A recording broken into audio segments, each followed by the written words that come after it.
여러분, 정말 우리가 불가능할 것 같은 일들이 우리 눈앞에 현실적으로 일어나게 되었을 때, 그리고 우리가 길을 가다가 나뭇잎, 꽃잎, 그 생김새라는 색깔을 이렇게 가만히 보고 있으면 마음속에서 와 하는 생각들이, 그런 감탄이 나올 때가 있습니다. 정말 하나님은 대단하시다. 이런 생각들이 마음속에서 저절로 우러나오게 되죠. 그런 어떤 생각지도 못했던 일들이 일어나거나 또 자연의 현상을 보고 있으면 하나님을 우리는 저절로 찬양할 수밖에 없습니다. 지금 우리가 계속 시편을 통해서 하나님을 찬양하는 그런 시편을 계속 묵상하고 있는데요. 오늘도 그 말씀입니다. 이런 자연 현상을, 자연을 다스리시는 하나님을 보면서 시인이 찬송을 하는 겁니다. 그리고 이스라엘 백성들에게 도저히 일어나지 않을 일들이 일어나게 되면서 그를 보면서 어떻게 하나님께서 이런 일을 하셨을까라고 경탄을 하는 거예요. 잠깐 이 시편의 147편의 배경을 잠깐 살펴보면, 이 시편은 느헤미야의 성벽 재건이 완공된 이후에 지어진 시입니다.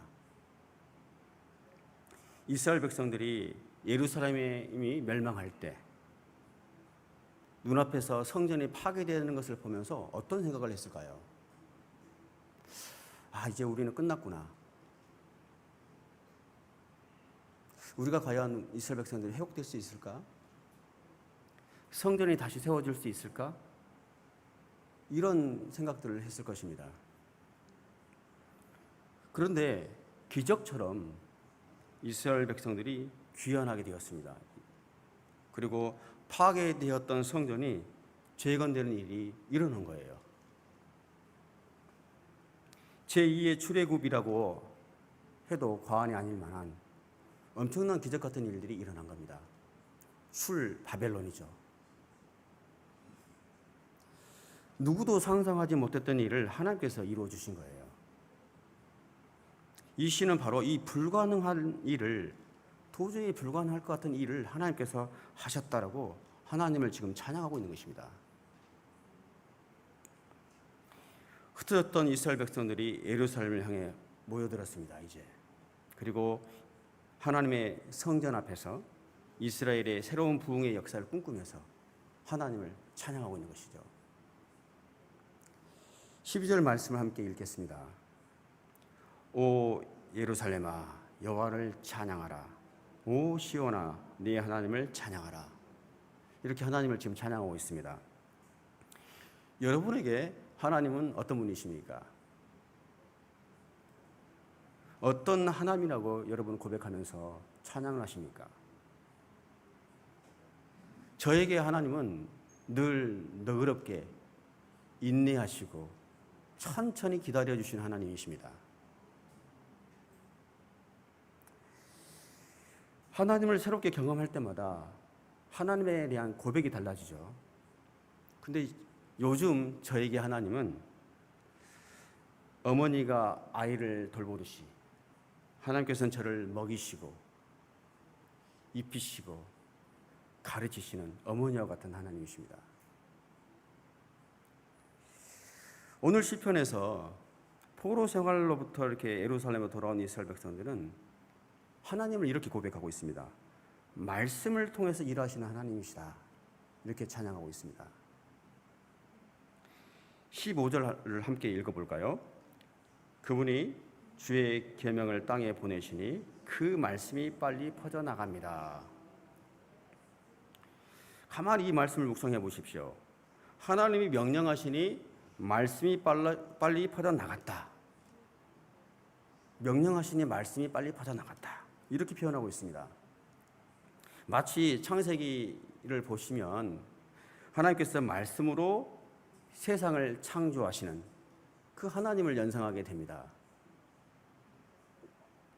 창세기 1장에서 하나님께서 말씀하시기를 빛이 있으라 이렇게 명령하시니까 빛이 생겼습니다. 그렇죠? 하나님께서 말씀을 하시면 그 즉시 천지의 만물들이 말씀대로 창조되었습니다. 하나님이 명령하는 순간 말씀이 일을 하기 시작한 것이죠. 그래서 말씀으로 낮과 밤이 생기고 하늘과 땅과 바다가 생겼고 온갖 식물들과 생물들이 그 종류대로 생겨났습니다. 말씀을 하시니까. 그렇죠? 또한 하나님은 창조하시고 나서 하나님의 역할을 끝내지 않았습니다. 이제 끝났다. 이렇게 하지 않으셨습니다. 하나님은 말씀으로 지금도 세상을 통치하시는 분이십니다. 오늘도 우리가 하나님의 말씀을 듣고 있지 않습니까? 그렇죠? 말씀으로 세상을 통치하고 계십니다. 어떤 크리스찬 중에서는 이렇게 하나님께서 창조 사역을 마치신 하나님은 이제 하나님으로서의 역할을 다 하셨기 때문에 더 이상 세상의 통치에 대해 간섭하지 않으신다. 이렇게 생각하시는 분들도 있었어요. 과거에. 지금도 그렇게 생각하는 분들이 있을지 모르겠습니다. 한때 그런 신학자들이 있었어요. 창조 이후에는 이 세상이 자연의 법칙대로, 순리대로 하나님께서 스스로 운영되도록 해놓으셨기 때문에 이렇게 멀리서 바라만 보시고 가만히 지켜만 보고 계신 하나님, 손을 대지 않으시고 손을 이렇게 뒷짐지고 계신 하나님, 이렇게 생각을 했던 것이죠. 그러나 그것은 창조하신 하나님을 믿는다고 하면서 역사 속에서 섭리하신 하나님을 인정하지 않은 믿음이죠. 창조자 하나님을 믿는다고 하면서 지금 이 역사 속에, 이 현실 속에서 직접 섭리하신 하나님을 인정하지 않는 믿음인 것입니다. 초월적인 하나님을 믿는다고 하면서 지금도 이 세상 가운데 우리 안에 내재하고 계시고 우리의 삶을 직접 주관하시는 하나님이라고 인정하지 않는 잘못된 믿음인 것입니다. 하나님은 그렇지 않으시죠. 하나님은 여전히 지금도 말씀으로 이 세상을 직접 다스리십니다. 16절에서 18절 말씀도 그런 고백이에요. 하나님은 지금도 양털같이 눈을 내려주시고 서리를 재같이 흩으시고 우박을 자갈처럼 내리게 해서 추위를 허락하시는 분이시다. 또한 말씀으로 얼음을 녹이시고 18절에 보면은 바람을 보내 물이 흐르도록 하실 수 있는 분이시다. 이렇게 고백을 하고 있습니다. 지금도 이처럼 하나님은 우리에게 추위를 주시기도 하시고 또 추위를 녹여서 따뜻한 봄을 허락하시는 하나님이시죠. 하나님은 지금도 이 세상의 모든 자연현상을 간섭하시고 주관하시는 분이십니다. 18절 말씀을 좀 더 묵상해 보고 싶어요. 함께 읽어볼까요? 그분은 말씀을 보내어 얼음을 녹이시고 또 바람을 보내 물이 되어 흐르게 하십니다. 하나님께서 말씀을 보내시고 바람을 보내어 자연을 주관하고 계신다. 이렇게 고백하고 있네요. 오늘 이 말씀은 우리에게 굉장히 영적인 메시지가 있습니다. 가만히 묵상해 보십시오. 여러분, 말씀과 성령의 바람이 우리에게 임할 때 얼어붙었던 우리의 마음이 녹아내립니다. 이 세상의 모든 영적인 묶임이 풀려납니다. 그래서 물처럼 자유롭게 흐르게 될 것입니다. 흐르는 그 생명의 물들이 꽁꽁 얼어붙었던 이 땅의 영혼들을 녹이고 적셔서 생명의 싹을 틔우고 생명의 열매를 맺게 될 줄 믿습니다. 여러분, 하나님은 오늘도 우리 심령 속에 생명의 말씀을 주시고 성령의 바람을 불어넣어 주시기를 원하십니다. 말씀이 우리 안에 쑥 들어오면, 성령의 바람이 우리에게 훅 들어오면 우리의 삶이 역동적으로 바뀌게 되는 것이죠. 우리의 삶이 살아나게 되는 것입니다. 창세기 2장 7절에 태초에 하나님께서 흙으로 사람을 지으시고 그 사람에게 생기, 성령의 바람을 그 코에 불어 넣으시니 사람이 생명체가 되었다고 했습니다. 아무것도 아닌 육체밖에 없었던 아담에게 생기를 불어 넣으니까 살아 움직이기 시작했던 거예요. 에스겔 37장 9절에서 여호와께서 이같이 말씀하시니 생기야 사방에서 불어 들어와 이 죽은 자들에게 불어 들어가서 살아나게 하라 했더니 어떻게 됐습니까? 마른 뼈들이 일어나기 시작해서 살아 움직이기 시작해서 군대가 되었습니다. 말씀을 선포했죠. 하나님께서 선포하는 즉시 성령의 바람이 들어갔습니다. 말씀이 선포됐고 생기가 들어가니까 살아 움직이게 되는 것이죠. 말씀이 들어가고 성령의 바람이 들어가면 얼어붙었던 우리의 가슴, 마음들도 녹아져 내리고 죽은 우리의 영혼들이 살아나게 되는 것이죠. 변화의 시작은 말씀과 성령입니다. 특별히 하나님은 하나님의 종들에게 말씀을 주시고 성령의 능력을 부어주셔서 하나님의 택한 종들을 통해서 하나님의 일을 하십니다. 하나님의 말씀이 사사들에게, 선지자들에게 임했을 때 놀라운 능력 가운데 하나님의 일을 하기 시작했습니다. 우리 모든 목회자와 사역자들, 그리고 이곳에 계시는 하나님이 택하여 불러주신 여러분 한 사람 한 사람이 하나님의 말씀이 날마다 임하고 성령의 능력이 임하기를 축복합니다. 그럴 때 우리 자신이 변화되고 주변이 달라지고 교회가 새롭게 되고 우리 사회가 건강하게 될 줄 믿습니다. 이 시기를 극복할 수 있는 방법, 말씀을 묵상하고 말씀을 선포하고 성령의 능력으로 살아가는 것, 이 길밖에 없습니다. 마지막으로 19절, 20절 말씀을 함께 읽겠습니다. 그분은 이 야곱에게 말씀을 들려주시고 이스라엘에게 규례와 명령을 나타내셨습니다. 다른 어떤 민족에게도 이렇게 하신 적이 없으시니 그들은 그분의 명령을 알지 못했습니다. 여호와를 찬양하라. 아멘. 시인은 또 하나님께서 야곱, 이스라엘 똑같은 말이죠. 이스라엘 백성들을 택해서 그들에게 말씀을 들려주시고 규례와 명령을 나타내셨다. 다른 어떤 민족에게도 이렇게 한 적이 없으셨다. 이렇게 이야기하고 있습니다. 하나님께서 이스라엘 백성들을 따로 구별하여 세우시고 언약 백성, 하나님의 언약 백성으로 삼으셨습니다. 그리고 이들을 모든 나라들의 제사장의 나라로 삼으셨습니다. 여러분, 이스라엘 백성들이 다른 민족들과 다른 게 뭡니까? 차이가 뭡니까? 그들에게 하나님의 말씀이 있다는 거예요. 그 차이입니다. 하나님의 백성이라고 구별되는 이유, 그것은 하나님의 말씀이 그들에게만, 이스라엘 백성들에게만 주어졌기 때문입니다. 그 당시에요.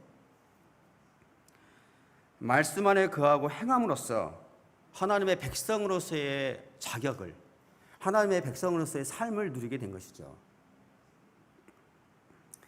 사실 하나님의 원래 계획은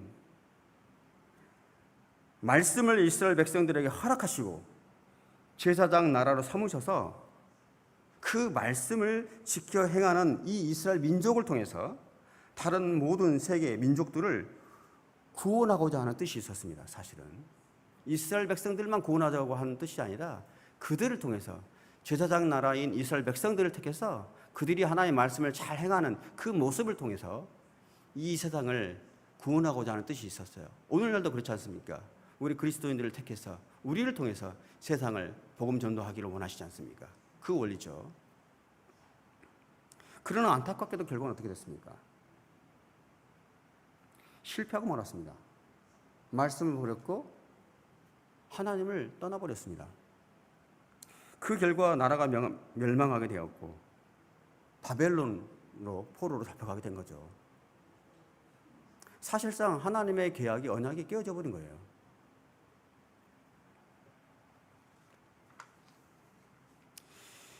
이제 상당한 시간이 흘렀습니다. 짧게는 70년, 길게는 141년.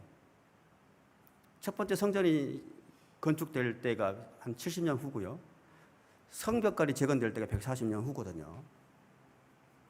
성전과 성벽이 재건되고 고국으로 이스라엘 백성들이 돌아왔습니다. 그리고 이제 하나님 앞에 성전에서 하나님을 지금 이렇게 찬양하고 있는 거예요. 하나님, 우리 민족에게 말씀을 주시지 않았습니까? 하나님께서 우리 민족을 택하여 약속의 말씀으로 하나님의 언약 백성으로 삼지 않았습니까? 우리를 기억해 주십시오. 하나님은 말씀으로 천지를 창조하시고 말씀으로 자연을 다스리시고 말씀으로 우리를 언약 백성으로 삼으셨습니다. 하나님은 말씀에 정말로 신실하신 분이십니다. 말씀을 지키시는 분이시군요. 이렇게 지금 고백하고 있는 거예요. 맞습니다. 그렇습니다. 하나님은 말씀 그 자체이십니다. 요한복음 1장 1절 보십시오, 여러분. 태초에 말씀이 계셨다. 하나님은 말씀이세요. 그 말씀은 하나님과 함께 계셨고 그 말씀은 하나님이셨다. 이렇게 고백을 합니다. 14절에 그 말씀이 육신이 돼서 우리 가운데 계셨기에 우리는 그분의 영광, 하나님의 영광을 봅니다. 말씀을 통해서 그것은 은혜와 진리가 충만한 아버지의 독생자의 영광이셨습니다. 이렇게 요한복음에 기록되어 있습니다. 여러분, 말씀이 하나님이십니다. 그 말씀이 육신이 되어 오신 분이 예수 그리스도이십니다. 그 예수 그리스도가 지금 어디에 어떻게 지금 살아계십니까? 생명의 말씀이신 그분을 나의 주님이라고 고백하는 우리 한 사람 한 사람 안에 지금도 살아 역사하고 계십니다. 예수 그리스도를 통해서 그 생명의 말씀이 우리에게 주어졌기 때문에 우리가 영원한 생명, 하나님의 나라의 백성이 될 수 있었던 거죠. 그 생명의 말씀이신 하나님, 예수 그리스도를 믿음으로써 우리는 그리스도인이 된 것입니다. 여러분, 하나님께서 말씀으로 이 세상을 창조하시고 다스리시고 회복하고 계시듯이 말씀이 주어진 우리에게, 영적인 이스라엘 우리에게 말씀이 우리에게 주어졌기 때문에 우리는 창조와 회복의 능력이 있는 것입니다. 오늘 이 하나님의 생명의 말씀의 능력으로 내 자신과 가족과 이웃을 변화시키는 저와 여러분이 되시기를 축복합니다.